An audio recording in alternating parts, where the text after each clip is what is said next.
This is the Average Joe PT channel, streaming through the internet, hopefully making people feel a little bit better with a little bit of entertainment and a little education to go along with it. Today we're going to talk about the neck, ways we can treat it, ways you can treat it hopefully at home with some information that you could find out on the internet by yourself, and come to this channel, hopefully give you some ideas that you can do, and also talk to your physician about it if needed. So stay tuned, and we will get started with the... What happens when sometimes you wake up and you're like, man, I wish I hadn't slept like that? Or if you sat like that for a while and, oh man, that gave me some neck problems. Here's a couple clips of what happens when it happens to me. Geez, my neck's starting to really kill me. Oh man. Oh man. Neck's killing me. Oh. All right, folks, let's talk about the basics of neck pain. So what I have here is the basic spine. And what you see at the top is kind of the base of the back of your head, or the skull would be. And these little bones that make up your neck. And we're just going to talk about that, the top part, this being the mid back, and then lower from that point would be the lower back. But we're just going to talk about the neck right now and some of the reasons why you might have some neck pain. The basic one, you kind of, you slept wrong, you wake up, and for a couple days straight, you got some darn neck pain. So if we look at where some of these muscles on the back attach to, we have some of these muscles that run right along the base of that skull, then attach to the first little bone. And they kind of look like they're in a triangle. So I'm going to show you on this little tissue paper we used to use for muscles back in the day where I went to school. Props out to Mercy College where I went. And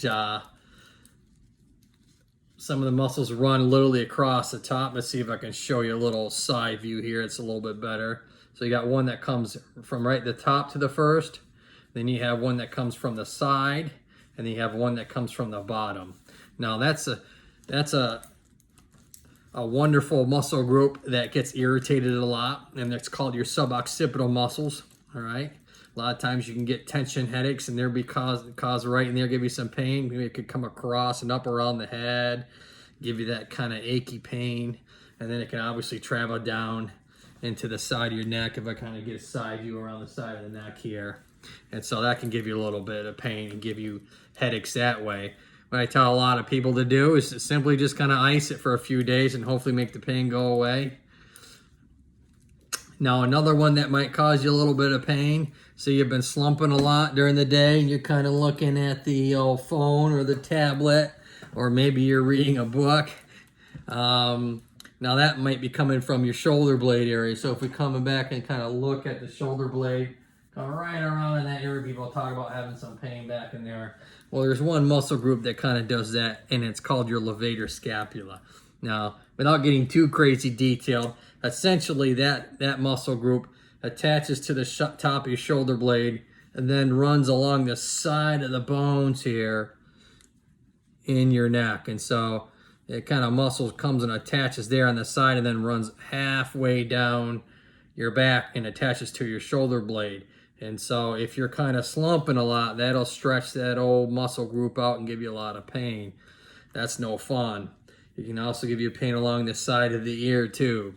So those are kind of two basic reasons why you might have neck pain, whether you slept wrong or whether you've been sitting wrong for hours on end for several days. Okay. Now, what are some ideas besides some ice you can do at home? Well, you think about it, if the doctor says it's okay, some people like to slap some old cream on there. It could be one as fancy as Biofreeze or Icy Hot or Bengay or any of those creams out there. Just be mindful of that. It can burn your skin over time, skin irritation. Always never apply cream and then put a hot pack over the top. That's a good advice if you want to burn your skin. So that would be a big no-no. Though I've heard some people do that, especially the next day. You know, you get up the next day, you think the cream is worn off, you throw the hot pack on or the cold, and next thing you know, you've really activated that cream again and you've irritated your skin. So you never want to put cream on, no matter, and then throw some heat on, whether it's a day or so later, because that stuff can sit on your skin for a long time, even after it's worked. So that's one, hopefully, benefit I can give to you guys so you don't end up with a burn on your skin. Some other things that you might try is you might try just some simple postural stuff. So you're kind of just sitting up. I always tell people, if you turn around to the side, you're getting a nice side profile. And if you go ahead and you put a towel roll basically at your mid-back, so you stop sitting like this and we kind of bring you up, put that towel roll at the back of the chair so you stay nice and postural alignment. So that's always a nice thing to do. And that's very simple, especially if you have an office type job. That'll be, you can keep it one there right at work. What I tell people to do is just take a towel roll, roll it up like a Tootsie Roll or a log roll, put some tape around it to keep its shape. And there you go. You can take it wherever you go, or you can leave one for the car, one for the office, and one for home, you know, if you're on your computer a lot. So that's another nice little tidbit to do. So, and the last thing I tell people to do, if they've had it for a while, obviously you want to go see your doctor. You don't want to be foolish. It could be something serious more than just muscle pain, which is what I'm talking about. And then if you have any type of numbness or tingling, that's a clear case. You better go see your doctor, because it could be something a lot more important or more serious than just some muscle pain. So the third and final thing that I would talk about when it comes to maybe something you want to do at home is basically just take a ball, tennis ball, something that's going to give a little bit. You don't want like something like a softball or baseball that doesn't give it all, but nice little tennis ball. You can kind of put it back where I was talking about, that muscle group, or along this side here, and just kind of naturally roll on that, maybe against the wall or on the floor. Not too hard, just enough to kind of work it a little bit, like if someone was going to knead in on your muscles for a nice little massage. And so you could do that and then apply some ice afterwards. That would make that feel a little bit better. So those are some basic tidbits that you could do.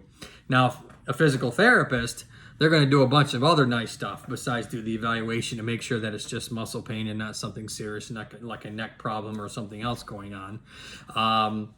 They're going to do maybe some ultrasound, heat up that tissue. They might do some electrical current to make that tissue kind of tighten and relax and make the symptoms go away that way. They might try some taping techniques to kind of put your shoulder or your neck in a better position. Hopefully they're going to show you some postural exercises and stuff like that to do. And so that'll be the physical therapy route. If you go to a chiropractor, it might be just kind of some popping and snapping and cracking of your neck.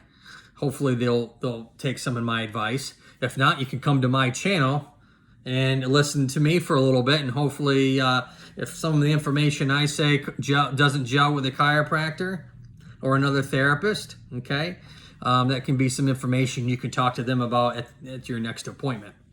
So that is the basics of if you have some just generalized neck pain from either you've slept wrong or that you've been sitting incorrectly for long periods of time, maybe over several days or over several weeks, that seem to cause your symptoms. So leave a comment below. If you have any further questions, I'll go into probably several more videos that talks about other types of neck pain, but that I wanted just to get the kind of the basics out for you, so that way you can at least have something to go from.